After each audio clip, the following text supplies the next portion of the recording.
Então, de novo, é uma satisfação ter todos vocês aí. Desculpem pelo atraso, atrasou um pouquinho, mas eu acho que vai ser... vou trazer algumas informações aí importantes para vocês, na atividade de vocês. Então, a gente vai falar um pouquinho de inovações tecnológicas. Então, eu queria que vocês ficassem depois bem à vontade para perguntar o que vocês quiserem, né? De dúvidas. Tem algumas coisas bem inovadoras aí no meio disso tudo, então eu acho que vai ter bastante discussão para a gente falar daqui nesses próximos aí 40, 45 minutos. Tá? Então a gente vai falar, agenda dessa palestra, vamos falar um pouquinho de irrigação no Brasil e no mundo, aproveitando que hoje é o Dia Internacional da Água, aproveitando essa, e aproveitando que o Fábio aqui falou da importância do agronegócio, o Vite já falou isso muito ontem para nós, mas os agricultores, qual que é a importância que eles têm para o manejo da água, comparado com cidade e com indústria, né?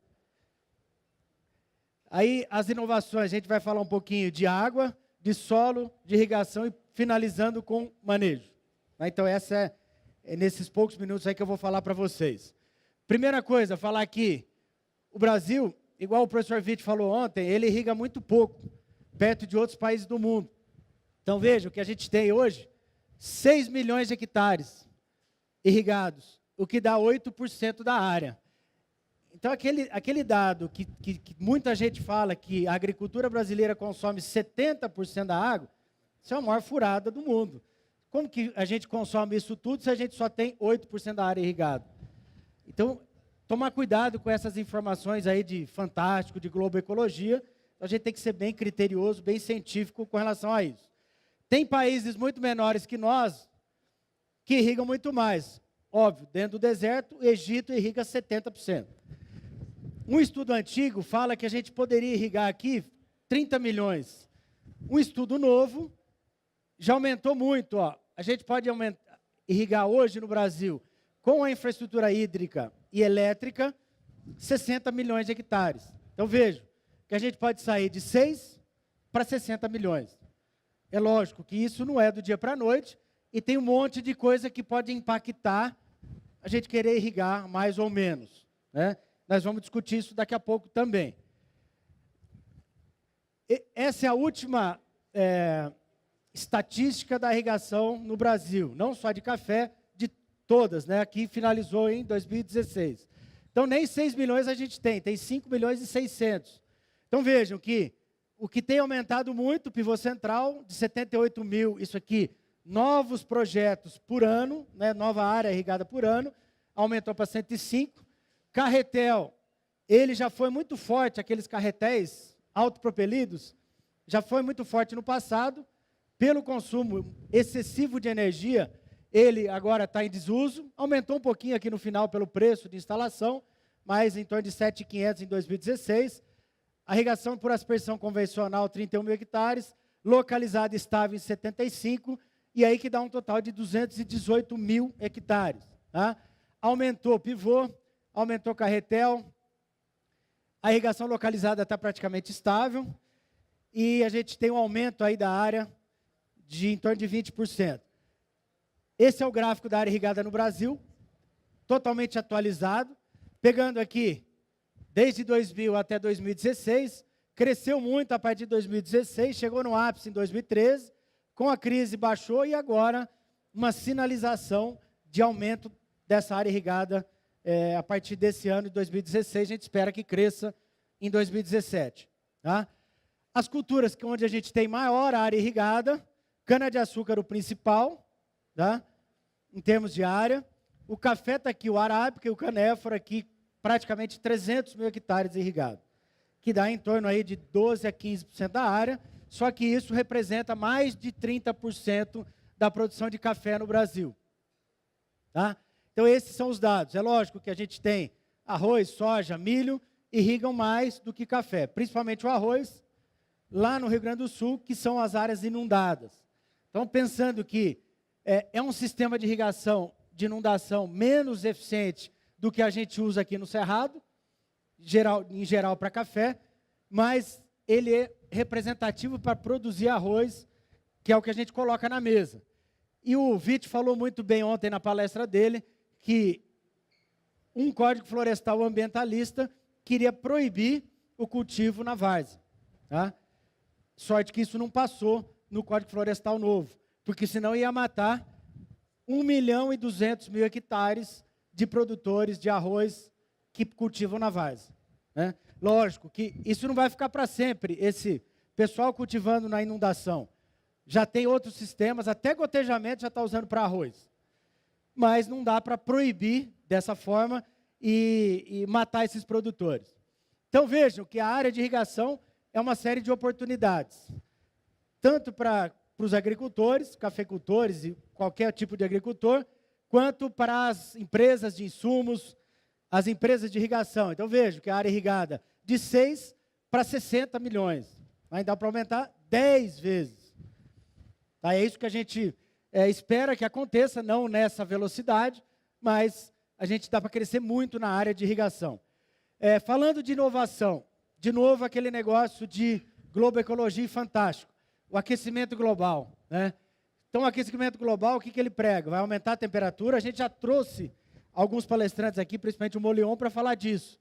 Então vai aumentar a temperatura, 1 grau, 2 graus, 3 graus, 5 graus, falaram, e vai aumentar a quantidade de gás carbônico. Tá? Será que se aumentar a quantidade de gás carbônico na atmosfera, vai acabar com o café? Vai acabar com a cana? Cana de jeito nenhum, né? Se aumentar gás carbônico, aumentar a temperatura, a cana planta muito mais. Mas vejam, esse é um experimento que chama FACE, não de Facebook, né?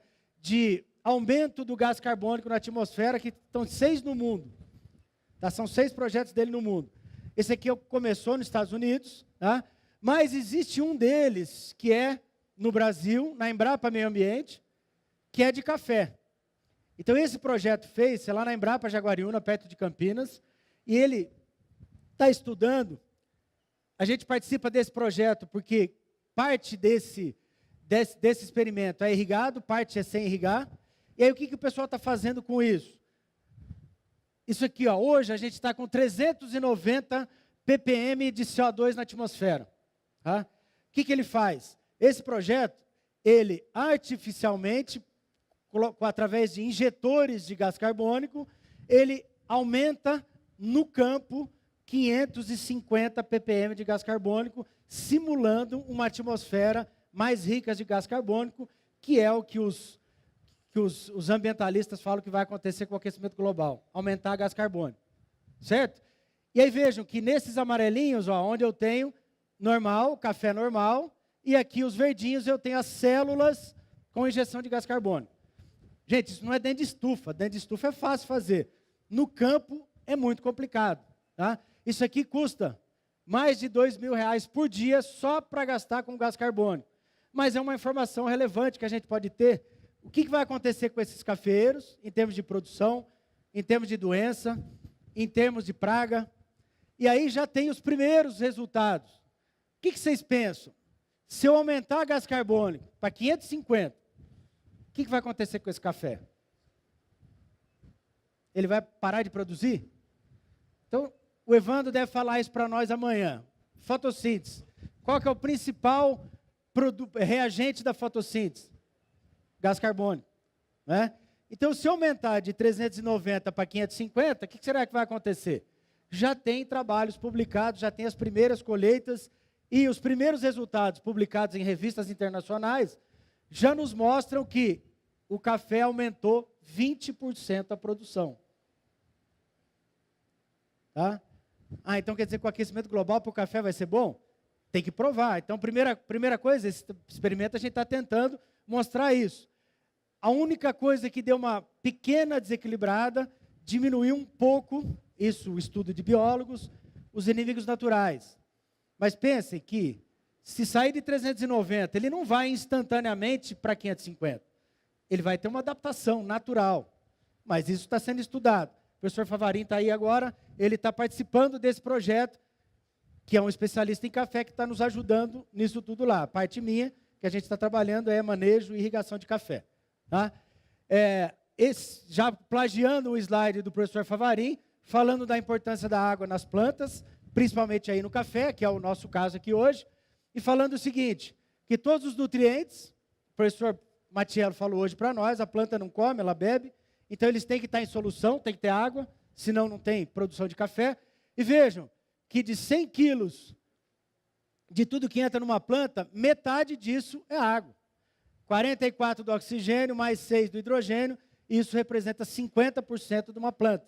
Ah, mas é importante nutriente, tudo? 6%. Posso fazer tudo perfeito em termos de nutrição, se eu não tiver água, o negócio não vai para frente. Tá? Então é por isso que a gente coloca isso aí para vocês. Se o cafeeiro tiver problema de déficit hídrico, o que vai acontecer com ele? São várias coisas que podem acontecer. Então vejam que não é o momento, no que a gente vai falar na palestra, estresse hídrico para sincronização de florado. Isso daria uma outra palestra. Mas se pensar em estresse, tudo que é estresse causa efeitos, tanto primários quanto secundários. E os secundários, que é o que a gente vai trabalhar aqui, redução da expansão celular, fechamento estomático, inibição fotossintética. Tá? Então vejam que tudo isso vai reduzir a longevidade do cafeiro, reduzir produtividade, redução de peneira, redução de fotossíntese e redução de crescimento. Então, estresse no cafeiro não é um negócio interessante. Tá? Agora, vejam que o estresse, ele não é só o estresse hídrico, ele tem também o estresse térmico. Porque, às vezes, isso aconteceu em algumas regiões no ano passado, se eu tiver uma temperatura alta do ar, o que pode acontecer? Aí tem um efeito que a gente chama de cavitação. O que é cavitação? A planta vai, por diferença de potencial, a água que está no solo, vai passar pelo caule até chegar nas folhas, e aí esse bombeamento, se eu tiver um problema de alta temperatura, cavitação é a mesma coisa que acontece numa bomba. A planta é uma bomba. Entra ar, e aí essa coluna é interrompida. Então vejam que às vezes, mesmo tendo água no solo, por o excesso de temperatura, essa água não chega até a atmosfera na transpiração. E aí pode ter prejuízo. Tá? Então é deixar isso bem claro para vocês. Uma coisa que foi falado aqui, já falando que é o Dia Mundial da Água. Eu sei que tem vários estudantes aí que falam. E alguém ontem falou isso, acho que na abertura, que a água vai acabar. O Elvésio falou isso muito claro hoje. Não existe a água acabar. A água é constante, o volume de água no planeta é constante.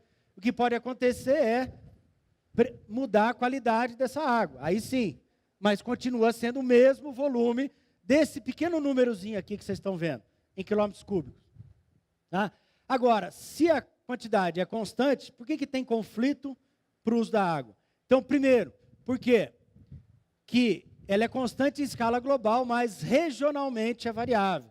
Às vezes o que está transpirando aqui na região de Araguari, efetivamente não vai chover aqui em Araguari. Então, isso a gente tem que deixar muito claro. E depois que a água, obviamente, que é dependente das chuvas. Como o nosso país, a agricultura nossa é de sequeiro, em 94%, então eu tenho que depender muito mais das chuvas do que da irrigação. Tá? Uma coisa que chama atenção, que a gente sempre coloca, é isso aqui, ó. Quanto que chove no nosso país, na média. Então, se a gente pegar a média, chove 1.800 milímetros, certo? Que se eu tiver 1 metro quadrado de chão, 1.800 litros todo ano que cai ali. Região que chove muito mais, por exemplo, aqui Amazonas, que chega a chover 3.000 milímetros. E tem região que chove muito menos, que chove 750, que é o semiárido, que está acontecendo a transposição lá, certo? O que nós estamos fazendo com essa água que está caindo nas nossas fazendas? O que seria inteligente fazer com essa água? Reter essa água. Por uma série de mecanismos. Tanto mecanismos de solo, que a gente vai falar lá no final, quanto até mecanismos de engenharia. Por exemplo, isso aqui que vocês estão vendo. Olha o tamanho dessa pessoa aqui. Ó. Isso aqui é um reservatório para captar água de chuva. Tá? Ah, mas será que a chuva vai conseguir abastecer os 200, 300, 400 hectares de café que eu tenho? Pode não ser totalmente suprir o meu cafeeiro disso. Mas se eu conseguir reter isso aqui, será que vai ser importante para reduzir a quantidade que eu tiro dos mananciais? Com certeza. Então é isso que o pessoal tem feito. O nosso amigo aqui, o Fábio, falou que ele já teve restrição. Monte Carmeiro tem restrição todo ano, por causa da cidade. Aí, uma semana o cara pode irrigar, outra semana a cidade que tem. Você imagina, dentro da sua propriedade, lá em setembro, que eu vou precisar de água para sincronizar a florada, para voltar a irrigação, aí eu não posso usar. Aí o que o pessoal está fazendo em Monte Carmelo? Captando a água da chuva, e aí quando tem o rodízio da prefeitura, usa a água da chuva. Então é uma coisa importante de fazer isso aí. Esse aqui é um reservatório que tem 7 hectares de lâmina, 8 metros de profundidade, guarda 400 milhões de litros de água. Gente, isso aqui são vários que o pessoal está fazendo. Tem um custo, obviamente tem um custo, mas está conseguindo, de alguma forma, regularizar a vazão nas propriedades. Tá? Um outro aqui, ó, que o Vanderlei acabou de me passar hoje, que é da Fazenda do Paulo. Em Boa Esperança, que não chove tão bem igual o sul de Minas todo, chove 1.200, 1.300 milímetros, mas olha que coisa inteligente que o pessoal está fazendo lá. Ele tem 300 e poucos hectares, né, tudo irrigado, né, Vanderlei? Quase 320 hectares. E há uns 2, 3 anos atrás, o Paulo falou, André, eu tenho irrigação, mas não tenho água. Os poços não dão conta de abastecer a minha irrigação. Falou, mas você está mantendo? O Paulo está aqui. Você está mantendo essa água dentro da propriedade? Mas como que faz isso? Aí ele fez, junto com a equipe dele, uma série de mecanismos. Vejam, isso aqui é uma estrada de 12 quilômetros. O que ele está fazendo? Ele está fazendo pontos de captação nessas estradas, e aqui ele fez esses reservatórios enlonados, e está captando essa água toda da chuva, nessa época que está chovendo agora. Eu não coloquei, Paulo, seus vídeos, que são mais pesados, mas é um negócio fabuloso que está acontecendo lá. Porque na hora que está chovendo, você vê a água, parece uma enchente que está enchendo os reservatórios dele. Tem um investimento disso, ele comprou até uma retroescavadeira. Mas o cálculo dele é que ele pague isso num ano de déficit hídrico. Se não pagar em um ano, talvez em 2 anos. Então é uma coisa que os produtores têm que pensar. Eu coloquei um exemplo só, para vocês perceberem que isso é factível de fazer. Mas o que complica a expansão da irrigação no Brasil? Primeiro, a adequação dos empreendimentos à legislação ambiental. Licenciamento e outorga. Eu e o Léo está aqui junto comigo, professor da Uniúv, a gente é do Conselho Estadual de Recursos Hídricos. Já falei isso aqui ano passado, só piorou a situação. Se você colocar hoje, pedir uma outorga, você vai receber ela em 8 anos. 8 anos depois. Tem mais de 10 mil pedidos de outorga parados no Conselho Estadual de Recursos Hídricos. E mais uns 12 a 13 de licenciamento ambiental. Então, como que você vai ser dentro da legislação se os próprios órgãos ambientais não nos ajudam? Mas eu posso só pedir, é o que o pessoal está fazendo. Você solicita a outorga, com esse documento você faz. Imagina esperar 8 anos para plantar o café, porque tem que ser irrigado. Como é que faz? Então, esse é o primeiro gargalo. Segundo, infraestrutura. Energia é um problema seríssimo no Brasil. E reservação de água. Por que reservação de água é complicado? Porque os órgãos ambientais não nos deixam fazer represamentos. Porque a gente está alterando o ecossistema. A gente está detonando o meio ambiente fazendo reservatório. Será que é isso? Depois, crédito. Principalmente nessa época de crise que está passando o país, o crédito está cada vez mais difícil. Então, passar de 6 milhões para 60 milhões vai ser fácil? Não vai. Mas nós temos que nos adequar. Vejam, isso aqui são alguns exemplos do mundo que reservam água. O mundo inteiro reserva água. Isso aqui é para produzir arroz, tabuleiros de arroz na China, na Índia, no Vietnã. Então, todo mundo faz isso. Só que fizer isso aqui no Brasil, o cara está morto, porque é um crime ambiental. Mas para esses países onde tem muita gente, igual o Vítor falou ontem, a prioridade é a produção de alimentos, senão eles não têm o que comer. Tá? Um outro exemplo que a gente passa muito é Estados Unidos. Então veja, Califórnia, um monte de quilômetros de aqueduto, de canal, de reservatório. Os Estados Unidos pode fazer tudo. Aqui não pode fazer nada. Porque, será que lá é mais desenvolvido que o Brasil? Será? Uma coisa interessante aqui que foi falado, acho que o Oveste também, ó. Veja, acho que o Paulo que falou. Isso aqui é a foz do Rio Colorado. Uma foto linda para você colocar num quadro.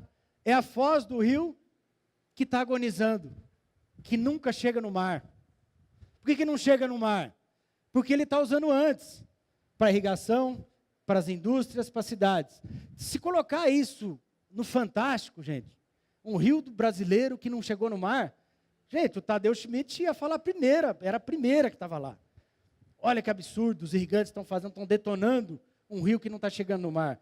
Gente, não chegou no mar porque usou ela antes. A água não vai acabar, é constante. Tá? Mas vejam que a Califórnia, por isso que ela faz de concentrar, de intensificar a agricultura, ela produz metade dos frutos, hortaliças e grãos dos Estados Unidos, e ninguém está falando que eles são criminosos ambientais. Tá? Então é meio um desabafo, mas a gente tem que estar muito claro isso na mente quando a gente vai discutir isso aí. Agora, obviamente, tem o azul e tem o vermelho. Tem o que é favorável e tem o que é desfavorável. Tudo que a gente faz tem impactos ambientais positivos ou negativos.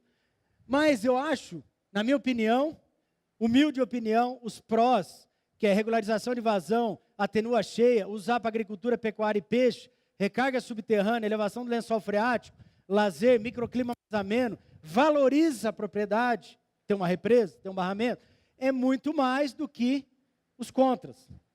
Tem contra? Lógico. O principal deles é custo.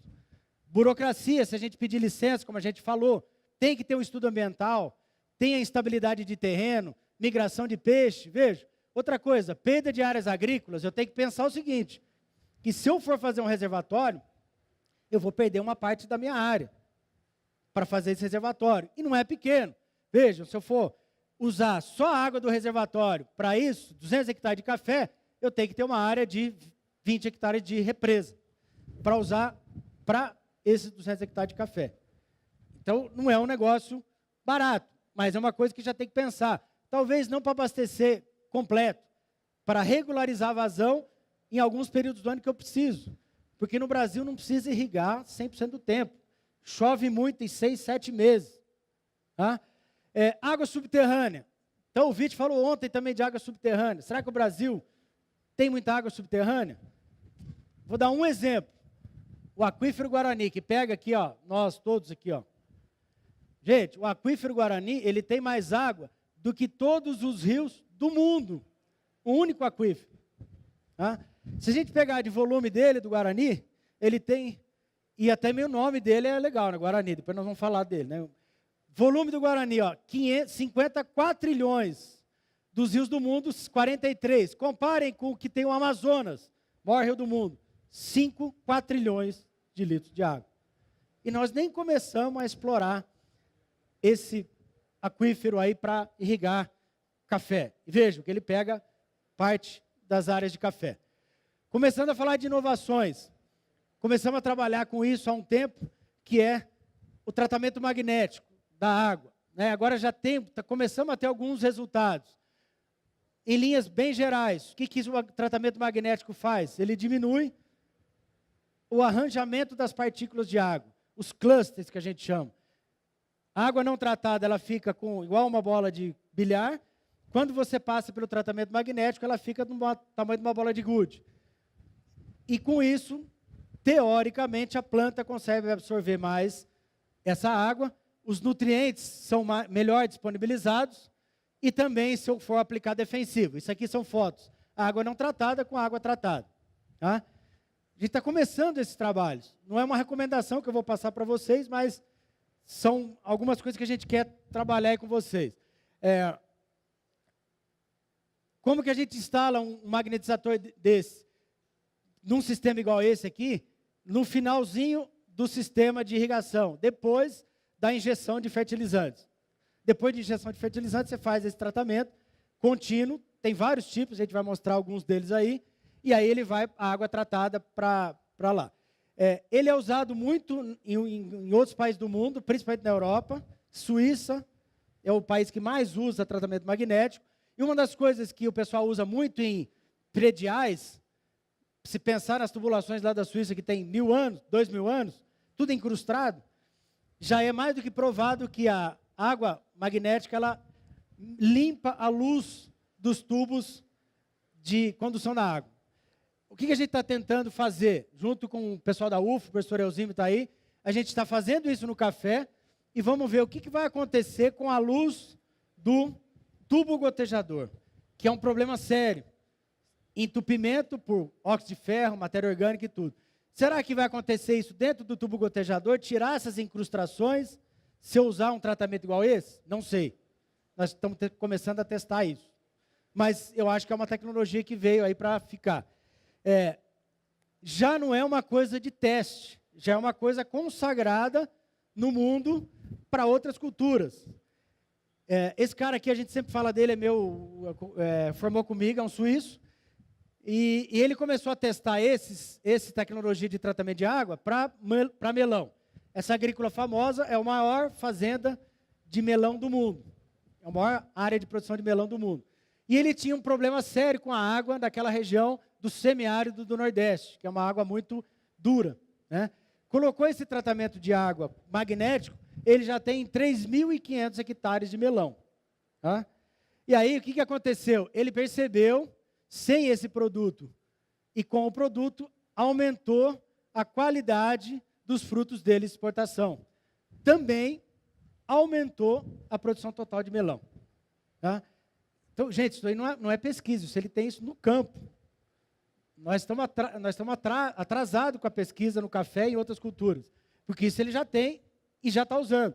Ele tem 8.000 hectares, ele vai instalar em 100% da área. Tá?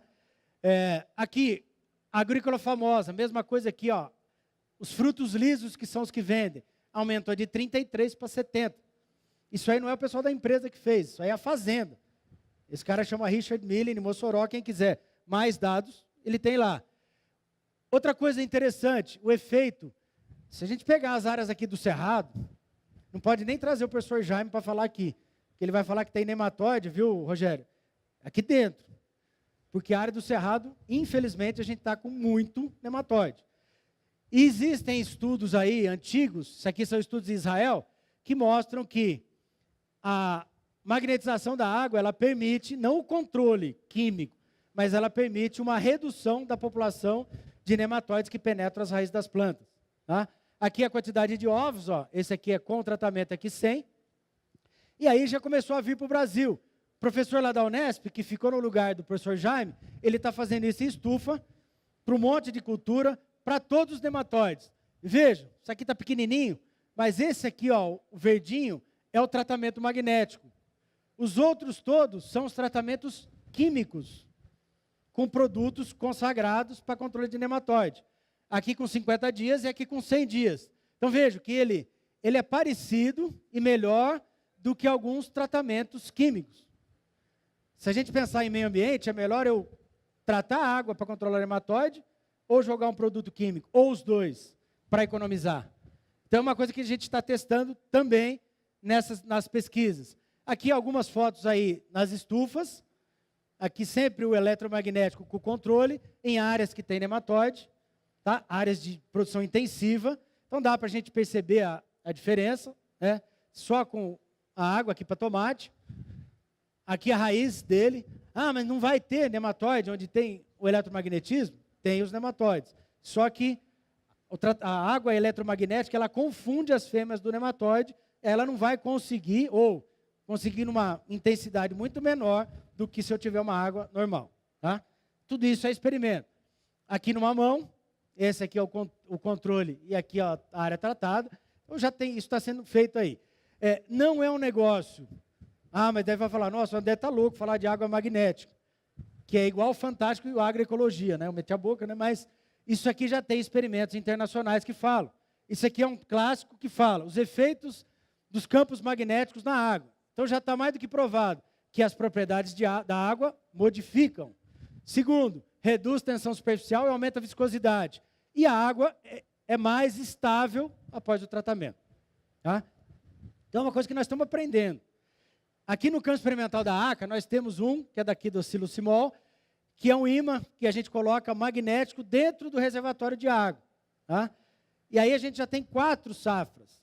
E sinaliza para um negócio muito interessante, que veja, só 3 tratamentos. O primeiro, água sem tratamento. O segundo, com água magnetizada. E o terceiro, água magnetizada. Mas vejam que o segundo é com metade da água. Metade da água. Aí, em 4 safras, quem quiser ver, está aqui no campo experimental nosso, 35, aumenta para 45, quase 46, e água magnética para 52, aos 100%. Então, vejo que a sinalização é interessante, porque talvez, depois que a gente concluir esse experimento, falar, com um pouco menos de água é possível a gente fazer uma área maior irrigada, talvez. Né? Então, estamos trabalhando com isso. Estamos avaliando também maturação de frutos, então sinaliza um aumento da quantidade de grão cereja, muito pelo uso mais eficiente da água pela planta, tá? E também de nematóides que a gente tem os dados. Temos outros experimentos também sendo feitos aqui no Cerrado, eu não sei se o Luiz está aqui, o Luiz Monguilô, que ele nos ajuda muito, abrindo as fazendas dele, para que a gente faça os experimentos, junto com o pessoal da UF, professor Eusímio. Então, essa aqui é a equipe desse projeto, que é um outro magnetizador, que você coloca após a válvula do setor. Tá? Você coloca numa válvula lá de setor que é 10 metros cúbicos, 15, você coloca o ímã lá. Aí a água está de passagem por ele, não é do reservatório. É uma outra tecnologia. Também reduzindo a necessidade de água. 50% da água, 75% da água e 100% da água. Isso aqui, nessa fazenda aqui, veja o que aconteceu na primeira safra. Mas nós não publicamos em nenhum lugar, porque é uma safra só. Esse é um experimento lá dentro da fazenda do Serginho, não, do Monguilô, né? E aí, o Serginho é outra fazenda. Em safra zero, não produziu nada no ano passado, aqui produziu 132. Com 75% da água tratada, 110, com 50% tratado, 118, sem tratamento, 115. Então, não deu diferença aqui. Mas veja que o tratamento da água aumentou nessa primeira safra 20 sacos de café. Ah, mas isso é experimento, a área é pequena. Tudo bem, nós não podemos concluir nada. Mas já é uma sinalização interessante desse experimento, nós estamos acompanhando com os alunos, e também aumento dos grãos cereja, estatisticamente diferente, para essa primeira safra. Tá? No campo experimental, junto com o que o Santinato falou aqui, onde vai ter o dia de campo, a gente tem um eletromagnetizador desse instalado há 1 ano, já vamos ter alguma coisa para mostrar para os senhores nesse dia de campo do dia 29 de abril, convidar vocês para estar lá. Um outro experimento, esse na fazenda do Serginho, em Monte Carmelo, aí ligando as duas coisas, a economia de água com o controle de nematóides. Então, esse experimento aqui vai ter 10 variedades, entre eles o EAC 199, aqueles antigos lá do IAPAR, que são os resistentes a nematóide, o IPR100, tem o IBC12, o Paraíso e assim por diante, tentando essas variedades resistentes com o I100 no experimento fatorial, colocando a água tratada pelo eletromagnetismo e a água não tratada. Já está instalado o experimento e a gente vai fazer avaliações aí sistemáticas da quantidade de nematóide por tratamento, porque o Serginho nos procurou com relação a isso e falou que é uma área que ele não consegue produzir café por causa do nematóide. Tá? Então, será que isso, as variedades ligadas ao tratamento da água, vai permitir que ele faça esse controle ou efetivamente produzir café nessa área? Então, também não temos resultado ainda para mostrar, mas já é uma coisa legal. Outra coisa, só um slide para falar para vocês de energia. É um gargalo muito sério, energia na propriedade rural. Olha a ideia que o pessoal está tendo, que já está acontecendo em alguns lugares do Brasil. Isso é um tanque, né, um canal. E o que o pessoal faz no canal? Coloca painéis aí fotovoltaicos para produzir energia. Não só produzir energia no canal, também reduzir a evaporação da água. Isso aqui é na Índia, que produz 1 megawatt de eletricidade por quilômetro de canal. E esse aqui é o maior, na China, que produz já 10 megawatts. Então, é uma tecnologia que também veio para ficar nas áreas agrícolas, porque está faltando energia, e aí a produção de energia e até a venda do excedente para as concessionárias de energia vão tornar possível irrigar áreas que a energia não chega. Em cima do reservatório também, o Fábio está lembrando aqui. Não só em cima do canal, também em cima do reservatório. Acho que a Natália está aí, tem já pessoal de Patos de Minas que já está fazendo isso. Tá? Então, a primeira parte da palestra terminou, que é a água. Agora, nós vamos apresentar aqui para vocês um experimento que a gente está fazendo junto com a Uniub, o Sebrae, via Sebrae Tech, o Sebrae Educampo e a região do Cerrado Mineiro, a Expocacé, que visa fazer um diagnóstico em 20 propriedades de café. Na verdade, a gente já está quase no final desse experimento, desse diagnóstico, para tentar ver qual que é o cenário da cafeicultura irrigada numa determinada região, que é Patrocínio e Patos. Começamos com 20 propriedades. Então, esse é o grupo nosso que está fazendo isso lá.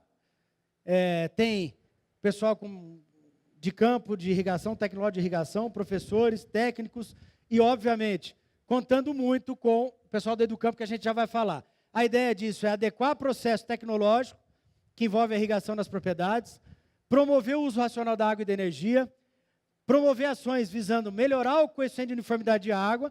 Rogério falou num negócio interessante que ele perguntou para o professor, que é o coeficiente de uniformidade. Então, será que, se tiver gotejamento, eu tenho certeza que ele vai estar com uma uniformidade alta? O Rogério falou do microjet. Tem projetos de microjet com boas eficiências, mas a grande parte não é. Então, isso é o principal. Quanto que o meu sistema está aplicando de lâmina, que é aquela lâmina projetada. Tá? Aí depois, implementar modelo de gestão da irrigação, que é quando que eu tenho que ligar, se eu dou estresse ou não dou. Tem um monte de empresas aí, os parceiros nossos que estão na feira também. Capacitar a equipe e sugerir um índice de eficiência do uso da água. Isso é o final desse projeto. Então, cada um dessas 20 propriedades vai falar de quanto de água ele está aplicando, quanto que ele gastou. É uma pegada de água da cafeicultura irrigada. E a gente vai classificar esses produtores em muito eficientes, em pouco eficientes, super eficientes. Tá? Lógico que sempre tentando melhorar o processo deles. Aqui estão os produtores, então de antemão agradeço, tem vários aqui presentes, porque sem os produtores que bancaram parte desse projeto isso seria impossível.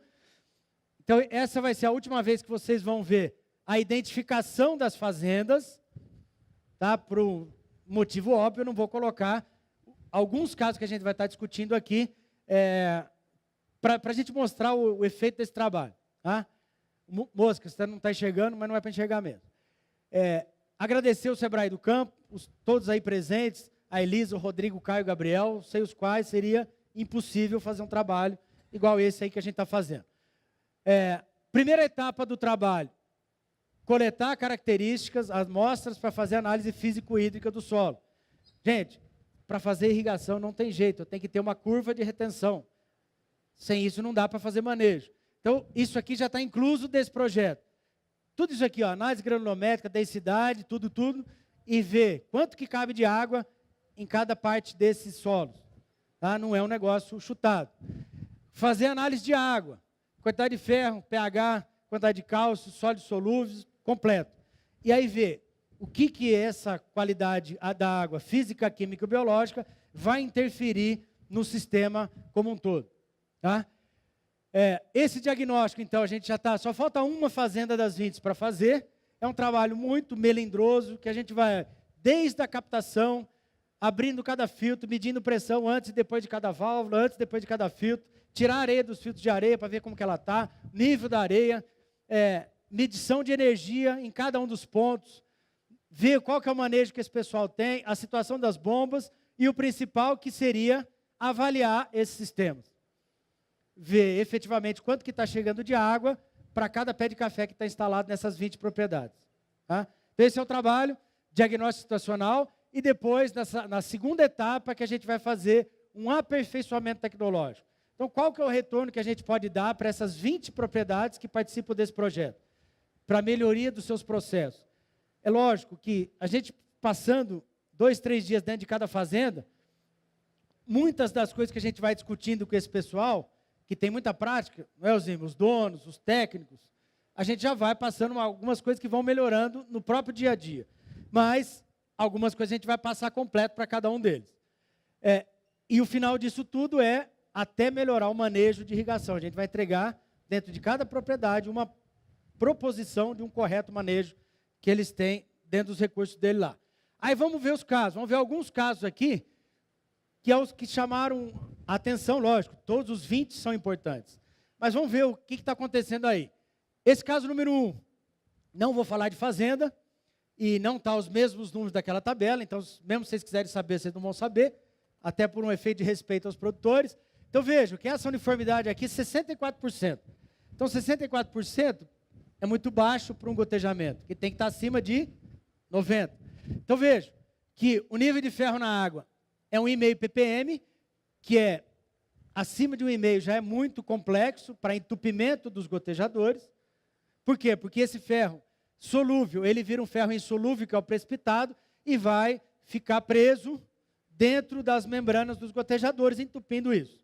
Então, a primeira coisa desse projeto específico, essa bomba que vocês estão vendo aqui, que é uma bomba grande, a gente mediu todas as pressões, eu não vou entrar nesse detalhe, mas é uma bomba de 125 cavalos, que joga 75 metros de desnível, né, que é o MCA, com 100 metros cúbicos de água. Tá? É uma bomba gigante. Só que essa bomba estava estrangulada. Ela estava com o registro parcialmente fechado. Ah, mas não tem problema, quer dizer que eu estou economizando. Será que eu estou economizando energia?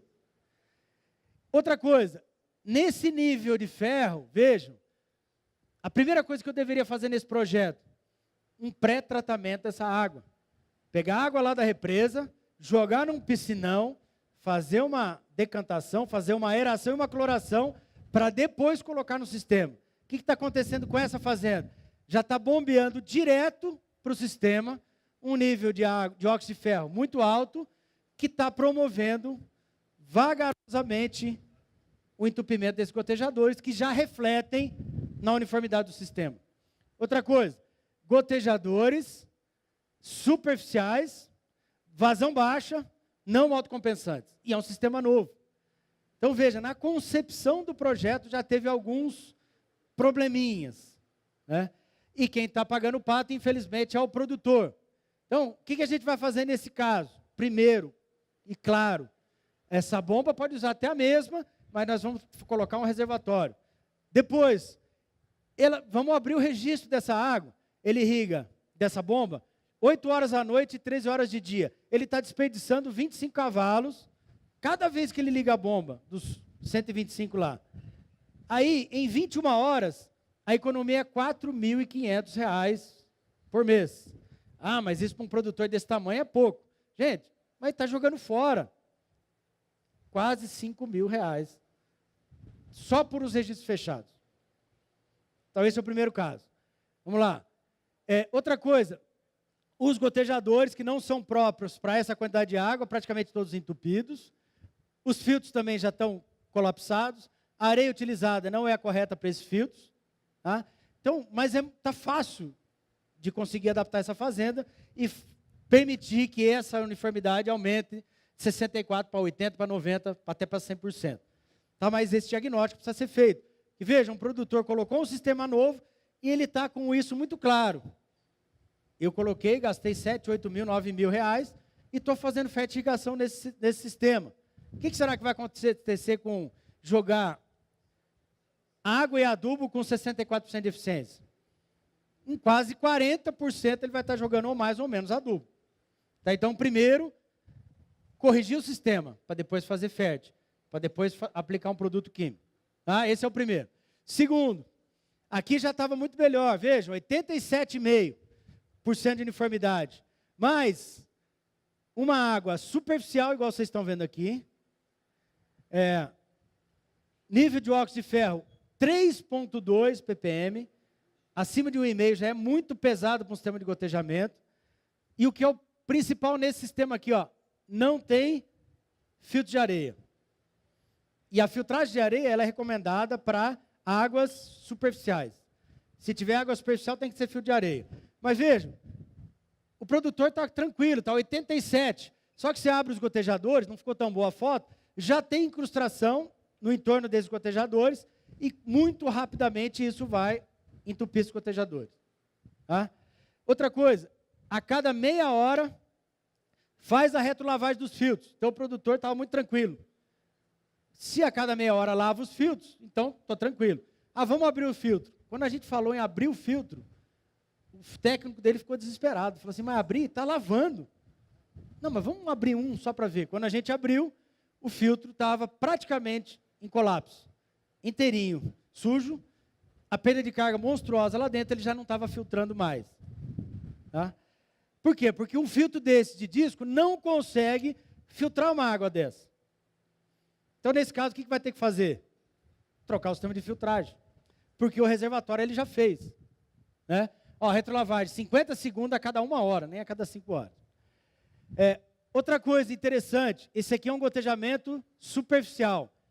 Ele, viu, Santinato? Não vou te falar o nome, mas esse produtor está com um problema sério de avaria no sistema de irrigação dele, superficial, com um monte de coisa. O principal, o que era? Macaco.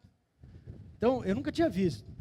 Os macacos estão detonando o sistema de gotejamento dele. Aí, o que ele está fazendo? Enterrando tudo. Mas depois nós vamos falar um pouco do enterrio. Por enquanto tá bom. Caso 3. Olha esse que legal. 95% de uniformidade. Esse foi um dos campeões. Eu não falei do gráfico. Sempre vai ter um gráfico igual esse que está aqui. Ó. Esse gráfico vai falar das avaliações todas que a gente fez, no início da linha e o final. E aqui a vazão dele, tanto nominal quanto a vazão que a gente encontrou. Então, só para a gente ter uma ideia aqui, ó, nesse caso aqui, ó, veja que essa aqui é a vazão nominal. Quando a gente mediu, que a média que deu, estava acima da vazão nominal de projeto. Isso está acontecendo na maior parte dos projetos. Por exemplo, para 2 litros, a gente está coletando 2,5. Né?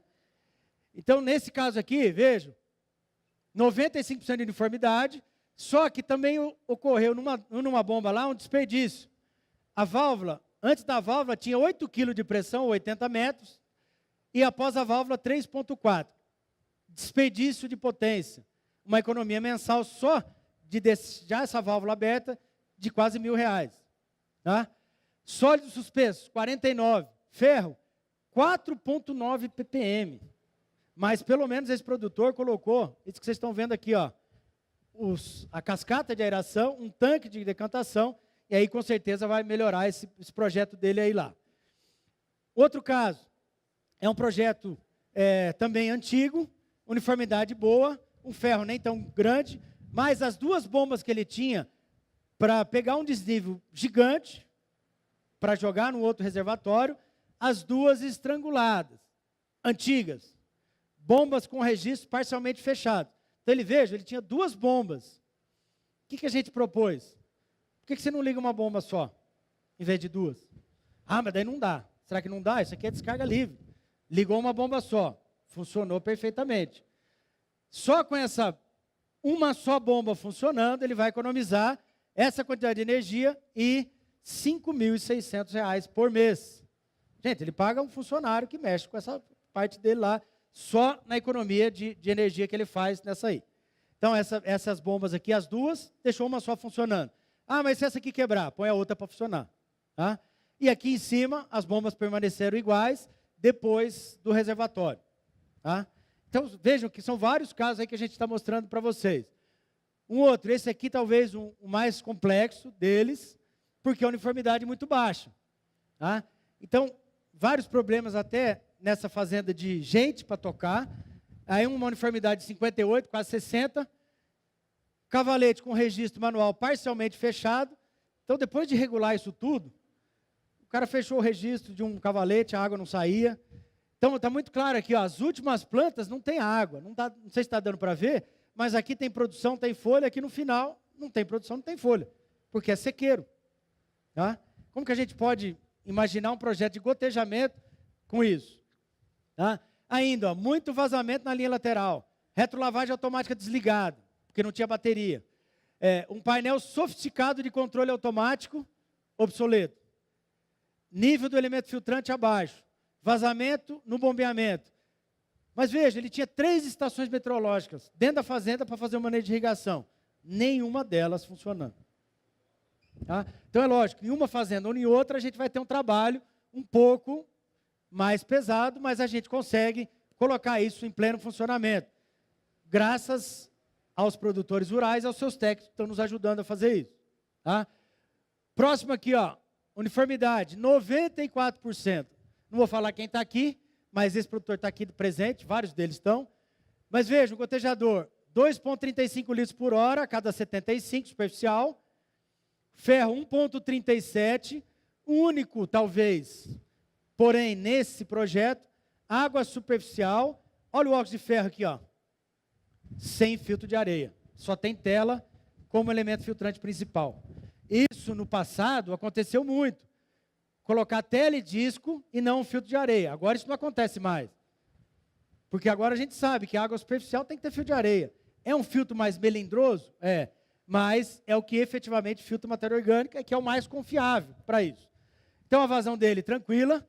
E vejam, esse produtor, ainda no caso 6, né, um sistema elevatório de água com vazão de 200 metros cúbicos, 2 motobombas de 40 CV, de novo, registro parcialmente fechado. Então, apesar da bomba dele ser uma bomba de 50, 60 CV, ela estava funcionando com bomba com uma potência muito menor. O que a gente fez? Simplesmente abrir os registros, melhorar a automação para a elevação de água, na transposição dessa água do ponto mais baixo até os tanques pulmões, e aí conseguiu reduzir 4.285 por mês, também com essa simples adaptação no sistema de bombeamento. Tá? Esse produtor aqui é um produtor muito técnico, e além porque esse projeto a gente está fazendo num dos setores da fazenda, não tem jeito de pegar na fazenda inteira. Aí esse produtor, todo ano, ele faz em toda a fazenda.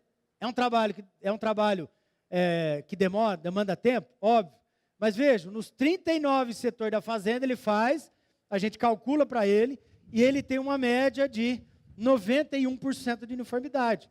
Aí ele fica tranquilo, quando o Sandinato vai lá e fala, vamos colocar a fertigação. Tranquilo, porque ele sabe que o negócio vai funcionar. Tá? Mas é o cuidado que um produtor rural tem com o seu sistema de irrigação. É igual no médico. Eu tenho um sistema, eu tenho que cuidar dele. Isso aí não é o meu sinal não, né, música? Um outro caso, eu coloquei esse caso aqui interessante, com 77% de uniformidade, porque esse caso e alguns outros, eles são de gotejamento enterrado. Então veja, 2,3 litros por hora a cada 75, 0,2, uniformidade bom, nível bom. E aí, qual que é o problema disso? Não um problema. Um produtor rural me falou, como que eu vou avaliar um sistema enterrado? Dá mais trabalho? Obviamente que dá. Dá para fazer? Obviamente que dá também. Aí veja, eu tenho que pegar a enxada, tenho que limpar, tenho que achar o gotejador, tenho que fazer uma mini trincheirinha aqui, e aí sim eu coloco o gotejador lá embaixo, o copinho lá embaixo para coletar, e faço medida de pressão e de vazão, mas tem que fazer. Tá? Ah, mas gotejo enterrado não dá para fazer. Dá, gasto o dobro do tempo, mas é possível fazer e tem que fazer. Ah, esse caso aí, os outros enterrados com uniformidade praticamente de 90%. Ah, então, está muito parecido com os sistemas de gotejamento superficial. Um outro caso aqui, o caso 8, também com fios de areia, com bombeamentos. E aí esse aqui deu 75%. Aí a gente começou a avaliar esse sistema. Aí começamos a perceber que tinha dentro das tubulações, tinha a água um pouco suja. O que a gente fez? Abriu os finais de linha, os tubos drenantes nos finais de linha, e fizemos a avaliação toda de novo. Só nisso já aumentou para 85%, saiu de 74% para 85%, aumentou 10% a uniformidade durante o período de avaliação. Tá? E aí a única coisa que a gente percebe, um problema ou outro aqui de pressão nos finais de linha de alguns locais, aí a água não está chegando. Então isso ficou muito nítido, e alguns momentos aqui no final das linhas, não tinha café, porque a água não chegava. Então é uma coisa que a gente tem que, nessa fazenda, um trabalhinho mais criterioso em cima de pressões, limpeza do sistema, para fazer com que essas variações aqui não aconteçam.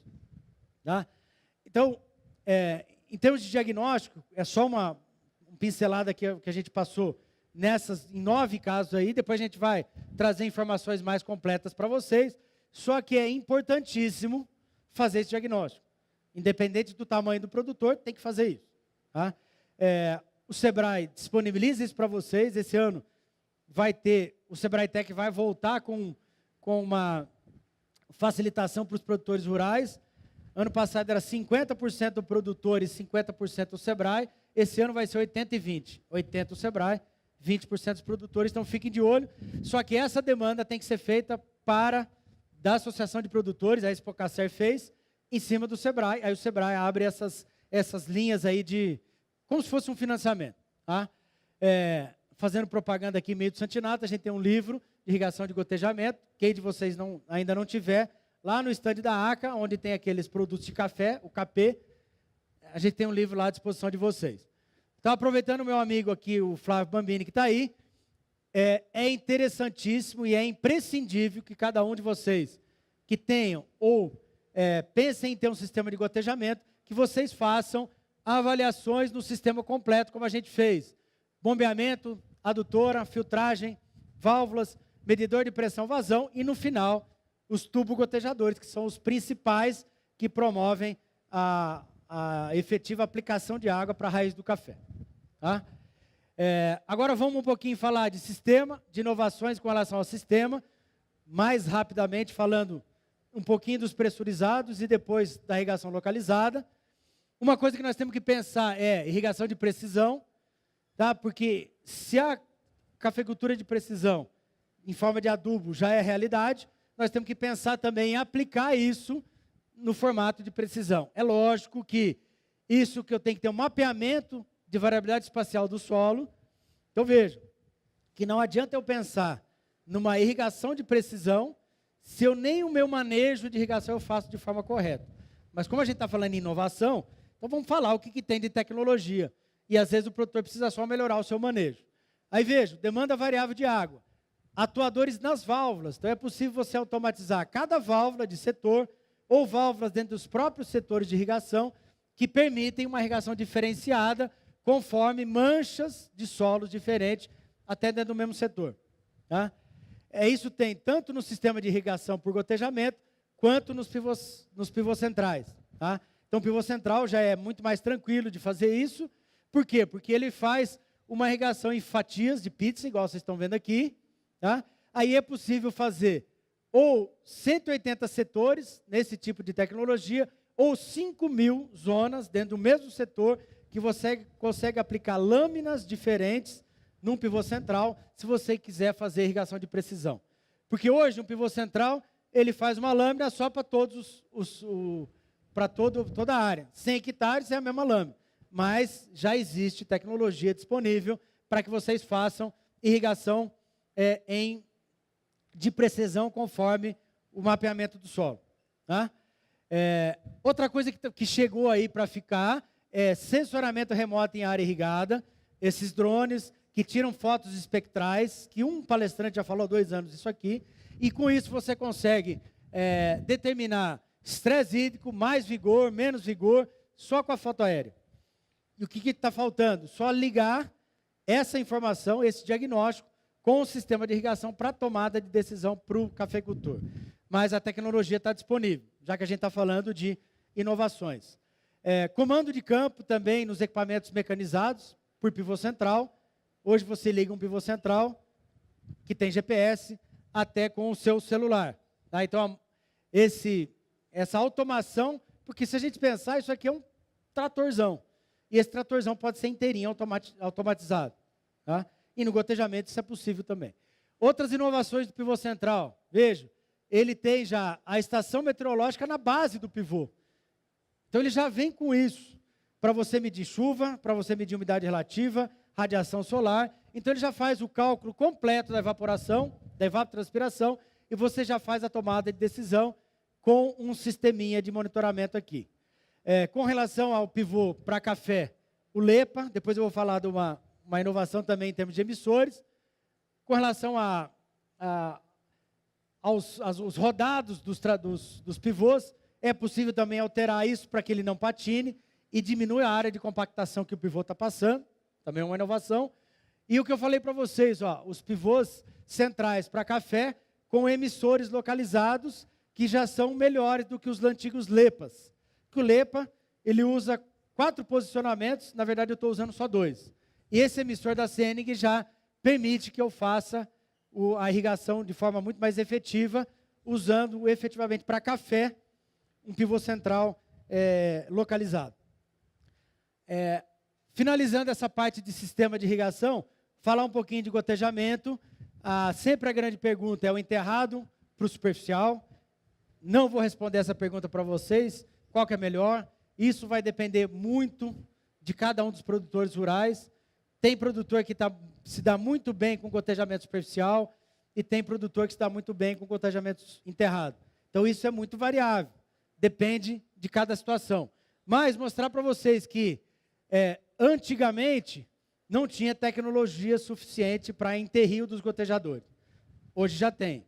Então, a primeira sinalização é, quem quiser enterrar e quiser fazer bem feito, é possível fazer. Tá? Esse é o sistema mais antigo, o Daniel e o Leandro foram meus alunos na FASU, deve estar aí.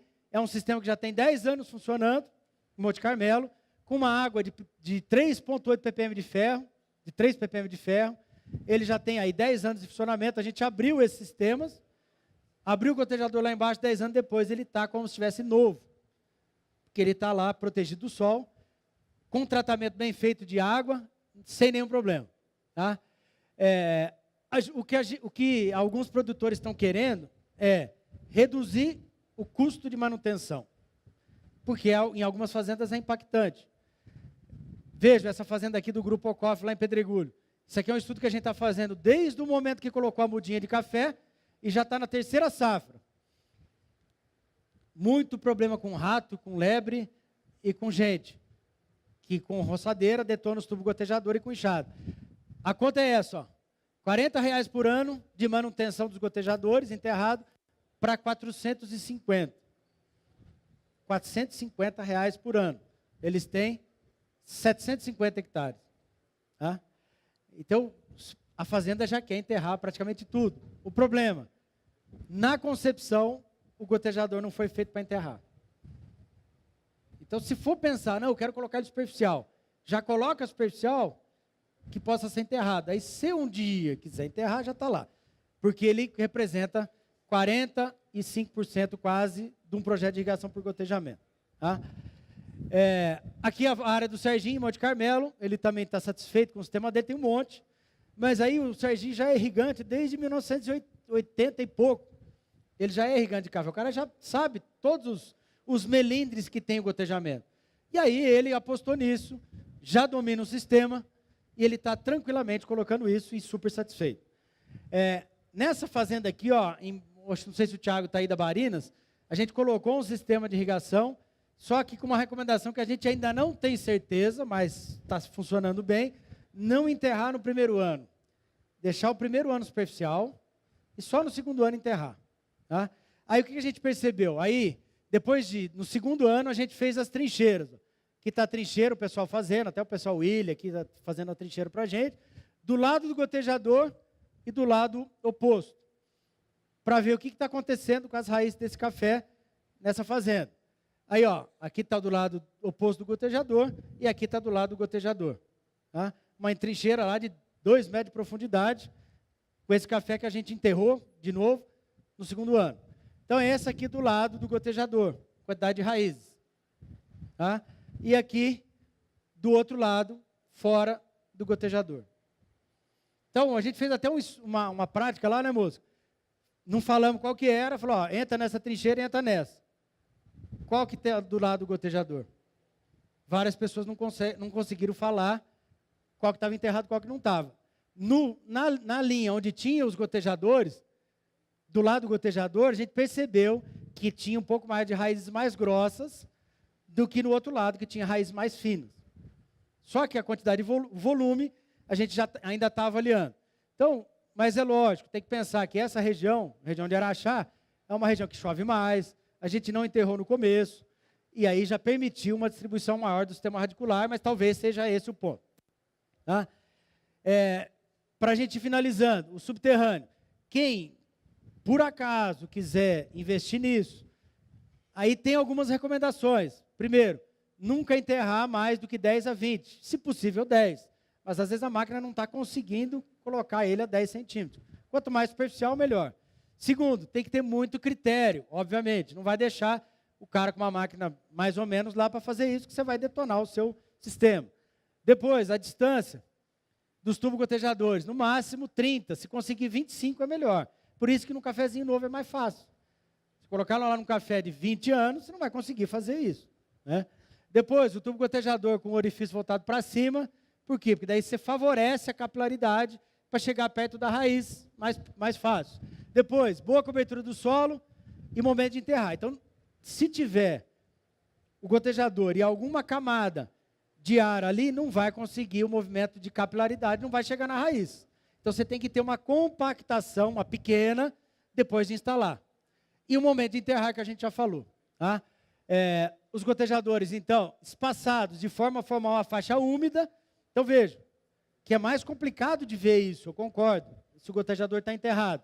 Mas eu tenho que ter garantia de que cada gotejador que eu coloco, ele vai juntar um com o outro. Mas isso, gente, até no gotejador superficial. Nesse diagnóstico que a gente fez por aí, vários produtores não estão garantindo que um gotejador está ficando do lado do outro e está juntando. Não está fechando os bulbos. Se não está fechando o bulbo, tem planta de café que está ficando sem irrigar. Então, cuidado com o tempo de irrigação para que esses bulbos se fechem. Tá? Avaliar periodicamente o sistema, embora seja muito mais difícil desenterrar esses gotejadores para fazer essa avaliação. E observar possíveis problemas, principalmente visual, que é mais fácil, lógico, no gotejo superficial. Tá? Gotejo superficial para o nosso amigo Rogério, de Conilon. É possível? O que vocês acham? Será que tem muita raiz? Então, ainda não existe tecnologia, ninguém tem coragem de enterrar o gotejamento para Conilon, porque é muito agressivo. E a raiz vai destruir o gotejador lá.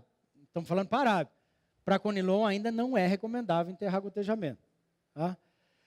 Aí a última parte que a gente ia falar, de solo, a gente tentou uma vez trazer a professora Ana Maria Primavera, falar do solo sadio, isso aqui também para o nosso amigo Egídio, você conhece ela, né, Egídio?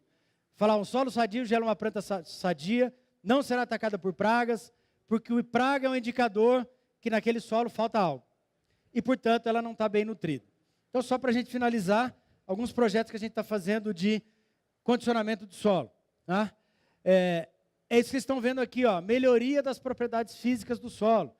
Então, o que a gente falou lá no começo, de melhorar a retenção de água, uma das formas de melhorar a retenção de água é fazer o cultivo do mato, é fazer planta de cobertura na entrelinha.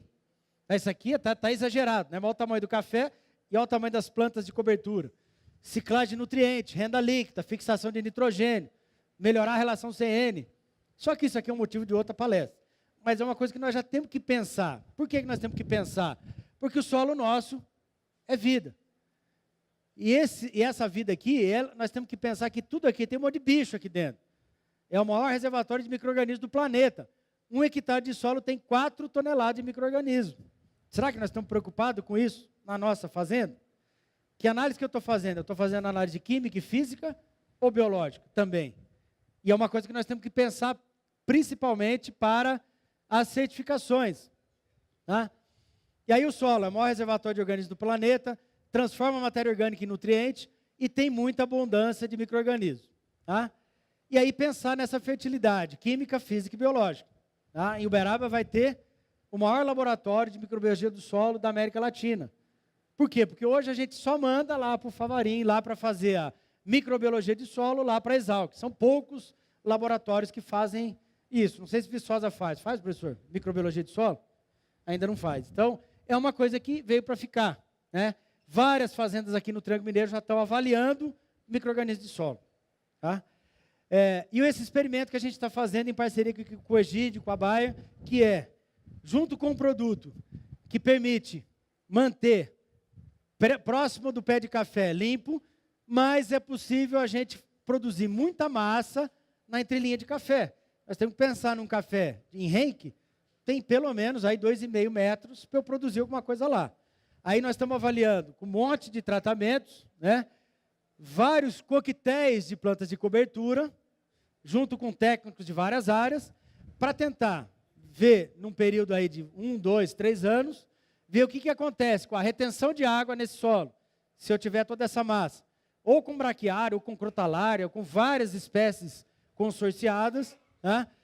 Equilibrar a temperatura do solo, então a gente está medindo todo dia o que acontece com a temperatura na entrelinha, o que está acontecendo com a temperatura no café, tensiômetro em várias profundidades, fizemos uma curva de retenção, e nós vamos ver, num período aí, pelo menos 3 anos, né, Egídio? Pelo menos 3 anos, o que vai acontecer? Então, vejo que esse mato que está aqui, essas plantas aqui invasoras, elas não estão causando problema para o café, porque daí já está atrelado a um tratamento que está permitindo que eu tenha limpo e não tenha uma mata competição para esse café aqui. Tá? Isso aqui está começando. Quem quiser mais informações, tem as visitas lá todo dia, a partir das 5 horas da tarde. Sai uma van daqui e vai ver o experimento lá. Quem tiver interessado, procura. Egídio, levanta aí, por favor. O Egídio não fala português. Fala. Ele é indiano, mas fala português. Então, procure o Egídio, que o Egídio passa isso para vocês. E só para a gente finalizar, está na hora, né, Mosca? Mais ou menos, tá. Vamos falar um pouquinho só de manejo de irrigação. Essa parte de manejo de irrigação é seria uma palestra completa. Vou trazer algumas coisas novas aí para vocês com relação a manejo. Mas o principal, esqueçam o butinômetro, que muitos produtores ainda fazem, porque vocês estão jogando dinheiro fora. E o ideal disso tudo é que a gente monitore. Ou vai monitorar a planta, ou o clima, ou o solo. Tá?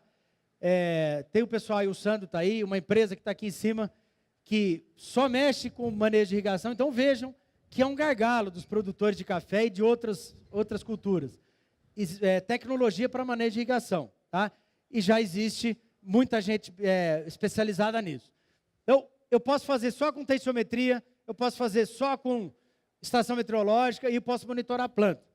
Agora, será que eu consigo, de alguma forma, misturar essas 3 coisas? Se eu consigo monitorar solo, planta e clima num manejo só, será que isso seria vantajoso? É o que a gente está tentando fazer. Com alguns, a tecnologia até importada, a maior parte vem de Israel, porque eles são fera nesse negócio de manejo de irrigação. Então, vejo, aí a gente vai monitorar a planta com dendrômetros, que vai analisar o fluxo de seiva. Aí nós vamos colocar uma estação meteorológica, que vai medir tudo, temperatura do ar, umidade relativa, radiação solar, chuva, tudo.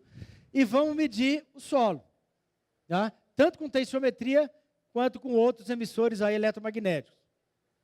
Então, tudo isso interligado num sistema de monitoramento, e aí vai ser possível a gente tomar uma decisão mais acertada. Ainda não sabemos se vai ser real.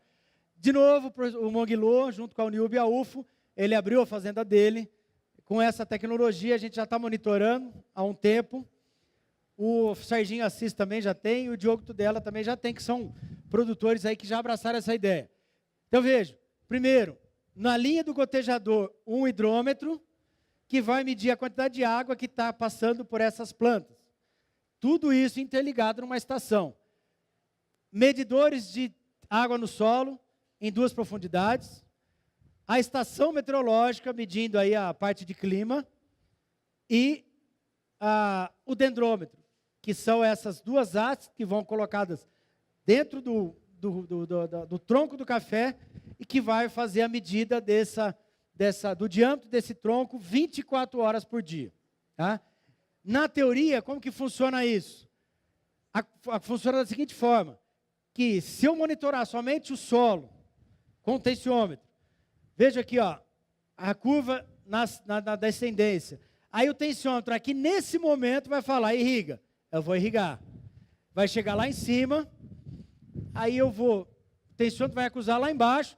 Só que vejam, a planta está em estresse em vários momentos, porque o tensiômetro me falou de uma forma não tão rápida quanto eu deveria, que eu já deveria ter irrigado.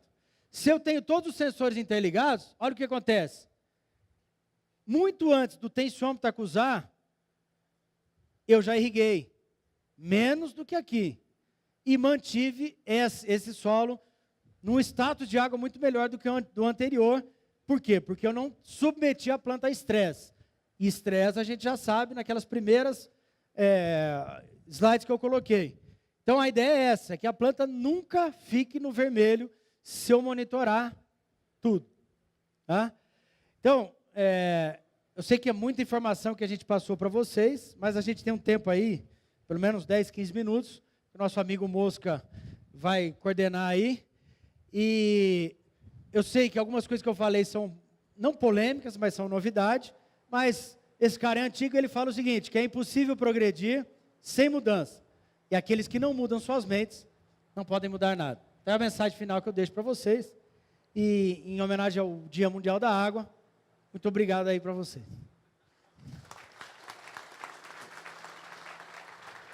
Valeu, André. Palestra brilhante, era engraçado olhar a atenção das pessoas junto à palestra sobre o nível de informação. Todo mundo pode perguntar, menos o Zé Mário. O Zé Mário pergunta muito. E eu não sei, assim, você me recorda aí, mas acho que há uns 4, 5 anos atrás, o André fez uma palestra falando de erros básicos dos sistemas de gotejamento. E aí eles fizeram um boletim, acho que esgotou. Então você está convidado a reeditar o boletim, ainda mais com essas informações que você está passando agora. Fantástico, palestra fantástica. Vamos abrir para a pergunta. O Elvésio é o primeiro inscrito. Eu queria parabenizar o professor André pela capacidade de navegar num amplo espectro, de forma didática, decodificando a informação e colocando-as, eu acho que, ao alcance de todos. A pergunta que eu faço, André, é qual, dentro desse trabalho tão amplo, qual é o seu sentimento sob o ponto de vista de capacitação dos operacionais de campo em torno de também que se ganha com essas inovações? Quer dizer, no campo, qual é o sentimento, você como um professor, da necessidade da capacitação em termos dos operacionais, quem está no campo? O segundo é só um detalhe, que na hora de que você colocou o quadro da informação sobre áreas irrigadas, o trabalho que é feito na ABIMAC, na Câmara Setorial, reúne só a irrigação mecanizada. Até antes da virada do milênio, em 1999, ali está incluída a irrigação de superfície. Então, aquela observação de 5 milhões não está bem incluído, não está bem refletido a irrigação de superfície. Por isso é que eu acho que os 6,2 milhões de hectares é mais adequado. A pergunta é só sobre o lado operacional, qual é a necessidade de capacitar, e nós temos mais pessoas capacitadas no operacional para ir para o campo. Obrigado, Elvésio. Essa informação de irrigação é importante, né? Porque aquele dado é exatamente das mecanizadas. Então, tem um pouco mais, talvez, de 6 milhões. O Vítor falou um pouco disso ontem na palestra dele. A extensão rural no Brasil está fragilizada. Então, o que a gente tenta fazer é o que a gente parabeniza todos os operacionais que estão assistindo uma palestra, mas é muito pouco para o que eles têm que fazer no campo. Os colaboradores aí que estão junto com a gente fazendo esse diagnóstico, veem essa necessidade. O produtor e o pessoal operacional deles até quer melhorar, mas onde que eles vão ser treinados para isso? Infelizmente, a gente não tem. Se não for um evento como esse, não tem curso para isso. Pra você ter uma ideia, tinha cursos tecnológicos de irrigação, né, Elzime? Nos institutos federais. Eles fecharam todos. Será que não precisa ter esse profissional de tecnólogo em irrigação? Tem que ter. Só que não está dando procura. Aí é um gargalo que a gente tem. Então, aí, acho que Senar, talvez, né? O Senar pode nos ajudar, está aqui presente na feira. Nós temos que pensar em alguma forma de capacitar, porque é um gargalo. Eu diria até que não é só os funcionários, a gente, profissional como profissional, se reciclar também de informações. Todos, isso é que é importante. Todos.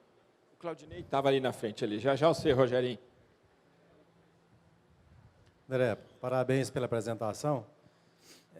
Quando você falou que aumentou o gás carbônico, lá naquela fazenda, lá no teste, aumentou 20% a produtividade. Se aumentou 20% o fornecimento de água, e qual a variedade? Lá é Catuaí, e a água foi igual. A gente não está variando lâmina, por quê? Porque já tem muitas variáveis para a gente trabalhar. Então, a gente está mantendo, por enquanto, tudo igual. Então, a água é exatamente a mesma. Mas já é uma sinalização do que vai acontecer com o café se tiver o aquecimento global, né? Mas isso o professor Molion já falou para nós. Né? Vamos lá. Fala, Parabéns pela palestra, né? O que define água superficial, o que define eu olhar, que eu só vou lá e confiro, o filtro de areia, filtro de disco e filtro de tela. Como é que parâmetro é esse? E se o 1,5 ppm de ferro é o limite, ou como é que define isso? Só para a gente... E outra coisa, esse quadro que se apresentou aí é o nosso quadro também. Esse diagnóstico, ele serve, acho que, para tudo. Criar via BID, né? A BID, né? A BID. Uma apostila, ou criar esse corpo técnico, de ser um técnico disso, eu acho que isso é importante. Porque isso é generalizado, principalmente irrigação localizada, que é mais técnica, ela precisa ser um pouco mais profissional do que a aspersão. E terceiro, por que a situação nossa lá do Espírito Santo e também sul da Bahia é o mesmo quadro, a mesma dificuldade? Como resolver isso para conseguir uma outorga? Que é isso? Como que nós vamos romper isso que só estão criando, todo dia tem norma? Criaram um livro agora, você não consegue, é só dificuldade. Agora vamos cobrar água lá no Espírito Santo, que não tem. Bom, então a primeira, com relação ao sistema de filtragem, não tem outra forma senão a análise da água. Quanto custou, Zima, que nós estamos fazendo? R$68. Caro, né? Para fazer análise da água física, química e biológica. Então você tem que determinar tudo. Bactéria, tem que determinar ferro, cálcio, magnésio, tem que determinar pH, tem que determinar sólidos solúveis, sólidos dissolvidos, tudo isso. Depois dessa análise, aí sim nós vamos escolher o filtro.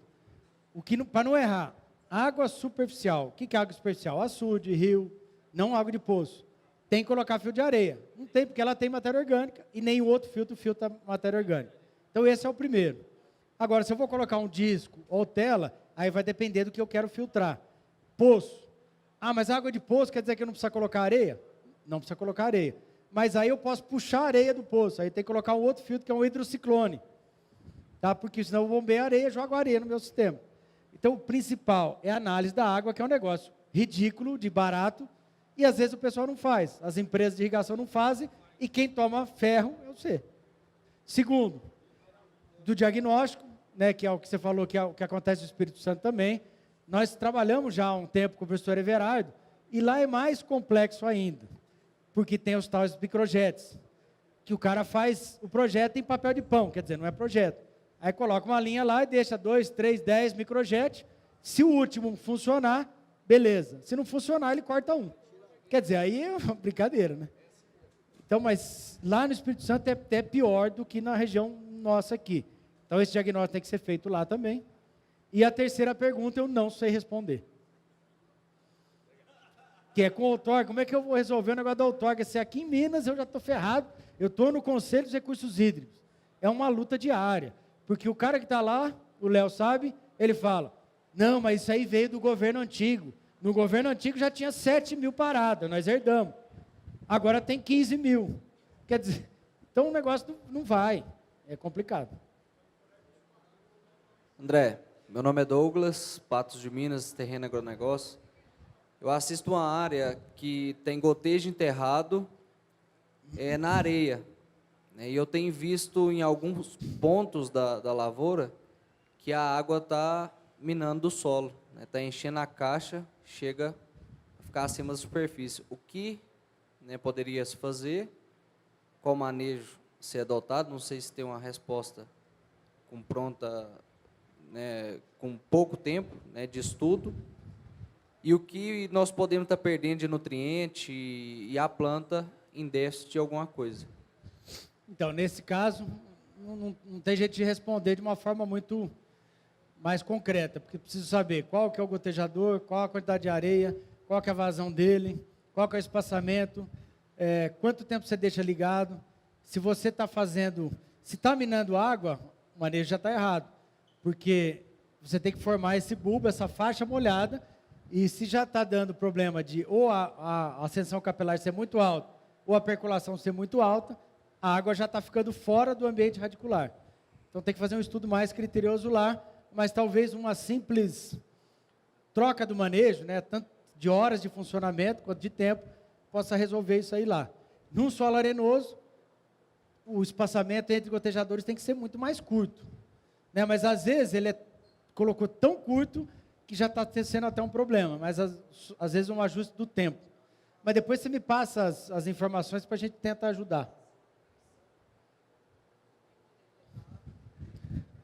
Então, veja que aí você já falou do segundo aspecto, que é nutrição. Primeiro, adequar a água. A lâmina de água, a faixa molhada. Se tiver água adequada, a nutrição não vai ser problema. É a fase seguinte. Hoje pode estar tendo problema.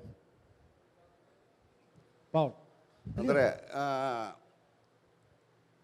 gente está acompanhando aí um curso de gestão para gado de leite que existe em Piracicaba. E esse curso já existe lá há mais de 10 anos e agora virou uma loucura, agricultores buscando isso para ajudar a fazer gestão nas suas fazendas. Pra você ter uma ideia, o Grupo Sequita está com 20 pessoas só nesse semestre lá. Eu estou com 6 pessoas minhas lá, treinando, são 2 dias por mês. Curso de especialização, não? Curso de É um curso de gestão geral numa propriedade. Por que leite? Porque leite é difícil ganhar dinheiro. Então, começaram por leite. Mas o curso é tão bom de preparar a mente do dono da fazenda, iniciou com muito dono de fazenda, agora está na parte de supervisão, gerentes, etc., que eu fico pensando o seguinte, talvez uma universidade não seria capaz de dar um curso desse por falta da prática do dia a dia. Nós estamos pagando, custa R$6.000 por participante para fazer 2 dias durante 6 meses, são 12 dias. Fora todo o custo que você tem de deslocamento, hospedagem e tudo. E está sendo espetacular. Não caberia partir de uma pessoa como você, com todo esse conhecimento que você tem, estudar um negócio desse? Eu imagino que todos os profissionais que estão gastando, nós gastamos muito dinheiro para fazer estrutura física. Eu estava conversando com o Vanderlei agora. O estresse que a gente tem é o seguinte, o investimento foi feito. Agora, como explorar melhor esse investimento? Como ter isso no dia a dia? Tendo um especialista em nutrição indo lá, mas ele vai. A hora que ele for embora, o funcionário continua ali. Como que nós poderíamos, através de uma liderança como você, criar um curso desse, que nós pudéssemos pagar para os nossos profissionais vir e fazer, pode ser no mesmo estilo, 6 meses, vendo 2 vezes uma vez por mês, alguma coisa que a gente pudesse fazer, ou investimento, mas ter certeza que ele está sendo muito bem explorado. Você fala você está fazendo da propriedade leiteira. A ideia é fazer um de irrigação. Isso. Gestão da irrigação. Desculpa, acho que eu não fui tão claro. Eu usei o exemplo Entendi. leiteiro para trazer uma boa ação que está acontecendo para o nosso negócio de irrigação.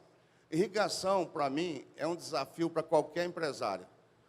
A gente tem recursos para investir, mas como usar isso melhor? Por outro lado, como treinar a nossa equipe para o operário ter essa sensibilidade de todos esses pontos que você está fazendo?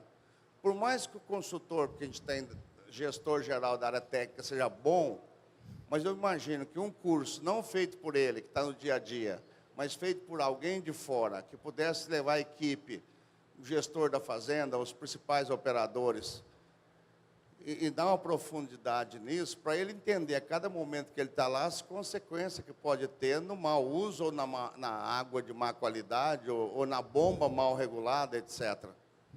Eu deixo como sugestão, eu acho que você hoje já tem, você e teu grupo, tem credibilidade suficiente para criar um curso desse capaz dos empresários pagarem para treinar os operadores do dia a dia lá. É uma ideia boa, Paulo. Eusímio, já está aí para nos ajudar a fazer, a Uniub, a UV, vamos pensar. Só que tem que ser muito prático, né? Tem que ser curso prático e depois tem que ser o teórico para fazer os cálculos. Mas sem a prática não funciona, né? Tem que ter curso prático. Uma coisa que eu esqueci de falar lá do Paulo, que o Vanderlei colocou, você viu, Vanderlei? Coloquei o balanço hídrico da região de Boa Esperança.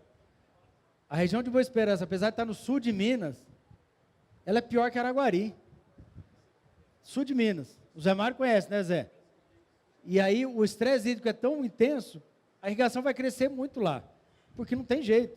A gente está percebendo que, se você pegar os 2 balanços, Araguari e Boa Esperança, está quase em cima. Não é, Vanderlei? E nesse sentido, né, Paulo, o professor Matiello, cadê ele? Ele colocou lá o Fusquinha e a Ferrari. Ele falou que a gente tem que saber pilotar a Ferrari. É isso que você está falando, isso é a proposta que o André está falando. Mais alguma pergunta aqui? Como sempre, brilhante, parabéns. Como fica a questão da análise de água? Eu tenho córrego, reservatório, onde pegar, e eu sei os dois. E a outra coisa, você representa a gente lá, por que ter outorga de uso significante? Se não tem gente, mexer com mosquito, nós devíamos priorizar onde consome mais. É uma pergunta que eu não tenho, já fiz o EF. Por que controlar? Por que chega a controlar a água de cisterna, consumo de água de cisterna? Eu não dou conta. Então, eu acho que eu sou meio burro mesmo, sabe, para não entender um trem desse. Não tem sentido nenhum, não chega a lugar nenhum. Primeiro, eu não consigo ver. Bom, a primeira, com relação à água, tem que fazer em todos os pontos. E em cima dos resultados que vai fazer os projetos. E, se possível, em várias épocas do ano. Também não adianta fazer na época, só em uma época. O ideal é fazer em várias épocas, que daí vão fazer na época da chuva. Tudo bem, faz na época da chuva e uma na época da seca que você vai usar mais. E aí, em cima disso, que faz os projetos de dimensionamento de bomba, de tanque, de tudo. A segunda, também é muito difícil de responder. O que falta? Gente, produtor rurais, nos comitês de bacia. Então, quem manda em tudo é comitê de bacia. A gestão da água é feita por comitê de bacia. Então, vou dar um exemplo claro de um amigo nosso, que é o Acácio, que é da bacia do Rio Paranaíba. Ele é o presidente da bacia, mas ele é um irrigante e ele é dono de uma revenda de irrigação. Qualquer coisa que falar ali, o cara vai defender. Agora, qual que é o problema? Quando não tem representatividade dentro dos comitês. Uma vez, lá em Rio Paranaíba, acho que Carmo Paranaíba estava no evento, aí a gente começou a falar de cobrança pelo uso da água. Que todas as bacias vão cobrar. E aí eu lembro que eu estava falando de cobrança, que é muito barato, né? É barato, só que é mais um imposto que o produtor vai pagar. E aí um produtor chegou e saiu da palestra. Saiu, absurdo. Se falar que vai cobrar, gente, não sou eu que estou falando que vai cobrar, não. Aí ele saiu. Por quê? Porque ele saiu que falou um absurdo, não sou eu. Isso é lei federal, a lei 9733. 2 anos depois, ele começou a receber os boletos de pagamento. Falou, adiantou ele apelar? Não. Aí ele está sendo mais efetivo no seu manejo. Mas ele falou, participe dos comitês. Não, aquilo lá é um saco aquilo lá. Não vou participar de jeito nenhum. Aí quem que participa do comitê? Os outros usuários, que é a cidade, que é a indústria, as ONGs que estão lá. Tá? Vou dar um último exemplo só para a gente fechar essa... Num comitê de bacia, o nosso reitor lá estava querendo fazer uma pequena central hidrelétrica. Na verdade, ele já tem a pequena central hidrelétrica. Só que a Agência Nacional de Energia Elétrica, ela convidou ele para ele aumentar 2 hectares, ele já tem 10 hectares inundados, tudo aprovado. Ele ia aumentar 2 hectares da área inundada dele, para aumentar 10 vezes a potência. Por quê? Porque a ANEEL quer comprar energia. Falou assim, empresário, faça isso que eu compro sua energia. Projeto perfeito, 20%. O negócio já está pronto. Aí o negócio patinava nas reuniões de bacia, porque tem que passar no comitê de bacia e tem que ser aprovado lá, senão o órgão final não aprova. Aí ele falou, André, você não vai numa reunião dessa para mim? Vou. Aí estava a reunião lá para aprovar o negócio. Aí chegou lá, apresentou o projeto fantástico. Eu falei, nossa, vai ter que aumentar para 30 hectares, 40 hectares inundados, porque é um negócio fantástico, fabuloso, vai dar emprego e tudo. Aí na hora de votar, uma dona de casa levantou a mão, falou assim, eu sou contra. Mas por que a senhora é contra? Eu falei, ninguém vai dar ouvido para essa mulher. Não, porque e se um lobo-guará cair dentro dessa represa? Eu falei assim, e sai, né? Não, porque vai aumentar, o lobo-guará vai morrer. Aí o cara que está lá falou, nossa, ninguém pensou no lobo-guará. O negócio não saiu até hoje. Mas cadê os produtores rurais lá dentro? Cadê o cara para brigar com essa mulher? Eu estava de fora. Eu falei, minha filha, a senhora é louca. Você não pode falar isso, não. E aí, o que tem que acontecer? O mandato dela acabar e essa mulher sair. Só que daí tem que um cara para entrar. É concorrência pública, é edital público. Aí o Fábio vai lá, não, eu vou lá defender os meus interesses. É chata a reunião? Às vezes o cara vai pegar um monte de coisa lá. Mas tem que ter participação, e o produtor rural não quer participar disso. Boa tarde a todos. Meu nome é Everson, sou lá de Patrocínio. E se tratando do gotejamento enterrado, eu gostaria de saber qual tem sido a recomendação para prevenir a intrusão da raiz no gotejador. Qual tem sido, tem que fazer alguma preventiva? O que vocês têm recomendado? Então, para não entrar a raiz, 2 vezes por ano, trifuralina, que é o produto comercial Treflan. Você faz o cálculo de acordo com o número de gotejadores que você tem, injeta isso numa semana que está sem chuva, e aí você injetou uma vez na primeira estação de seca, na segunda estação de seca, início e final, forma uma camada ali que impede que as raízes cheguem no gotejador. Muito simples, muito fácil, isso já está dominado. E é um problema. No Conilon ainda não deu certo, porque ela não fez nem cosquinha para o Conilon. Conilon não é recomendado ainda. Então, que vai perder um pouco de raiz, vai. Não tem jeito. Não tem jeito. É muito variável, né? Aí a pergunta que eu faço, você viu aquela foto ali? Perdeu alguma coisa? Nada. Um monte de radicela lá, e é muita radicela que tem, o negócio entrelaça. Bom dia, André. Tudo tranquilo, né? Ô, André. Estou vendo você não. Aqui, ó. Beleza, né? Então, meu nome é Sidney, a gente assiste algumas áreas aqui na região e você foi bem claro ali na sua palestra que a melhor forma da gente decidir o momento correto de iniciar o processo de irrigação é, claro, fazer um estudo do solo, clima, planta, né? Lembrando que aqui na nossa região existe muito pequenos e médios produtores e a gente se depara em situações onde eles viram e nos perguntam, e aí, irrigo ou não irrigo? E o que eu tenho de informação naquele momento é a botina. Pá, no chão, né? Vamos ver.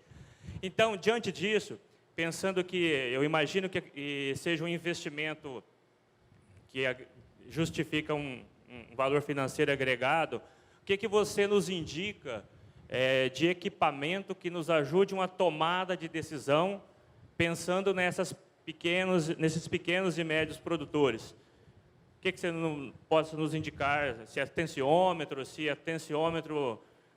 junto com a informação de clima, o que você nos diz?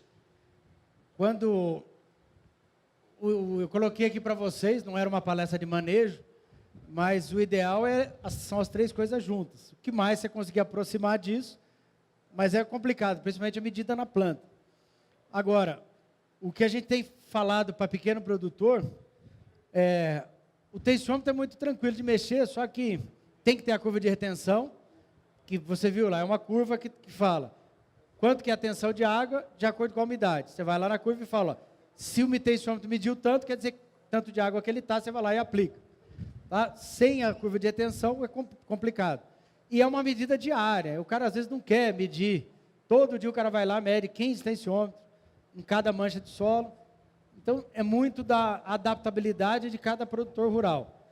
O mais simples, o mais pé de boi que tem, é o balanço hídrico climatológico, que tem nos meus livros aí do Santinato, praticamente todos, que é aquele que você mede a chuva e mede a temperatura. A chuva com bons pluviômetros, não é aquele pluviômetrozinho lá de brinde, que aquele lá é uma desgraça, pluviômetro maior para medir efetivamente a chuva, e fazendo uma medida da temperatura, cálculo da evapotranspiração, numa continha de vezes. Aí você vai fazer uma conta de mais e menos. Entrou tanto de chuva e tirou um pouquinho de água na evapotranspiração. Só que é diário. Todo dia tem que ter uma medida de temperatura. Um termômetro de máxima e mínima aí vai ser baratinho, 200, 300 reais. Um pluviômetro mais 20. Quer dizer, não tem coisa mais barata que isso. Só que daí tem que saber fazer esses cálculos.